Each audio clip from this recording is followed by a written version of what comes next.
வானத்துக்கு ஏறி இறங்கினவர் யார்? காற்றை தமது கைப்பிடிகளில் அடக்கினவர் யார்? தண்ணீர்களை வஸ்திரத்தில் கட்டினவர் யார்? பூமியின் எல்லைகளெல்லாம் ஸ்தாபித்தவர் யார்? அவருடைய நாமம் என்ன? அவர் குமாரனுடைய நாமம் என்ன? அதை அறிவாயோ? தேவனுடைய வசனமெல்லாம் புடமிடப்பட்டவைகள். தம்மை அண்டிக் கொள்கிறவருக்கு அவர் கேடகமானவர். அவருடைய வசனங்களோடு ஒன்றையும் கூட்டாதே. கூட்டினால் அவர் உன்னை கடிந்து கொள்வார். நீ பொய்யனாவாய். 2 மனு உம்மிடத்தில் கேட்கிறேன். நான் மரிக்கும் பரியந்தமும் அவைகள் எனக்கு மறுக்காமல் தாரும். மாயையும் பொய் வசனிப்பையும் எனக்கு தூரப்படுத்தும். தரித்திரத்தையும் ஐஸ்வர்யத்தையும் எனக்கு கொடாதிருப்பீராக.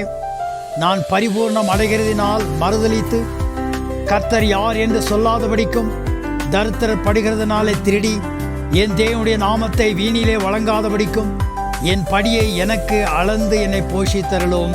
ஆமேன்.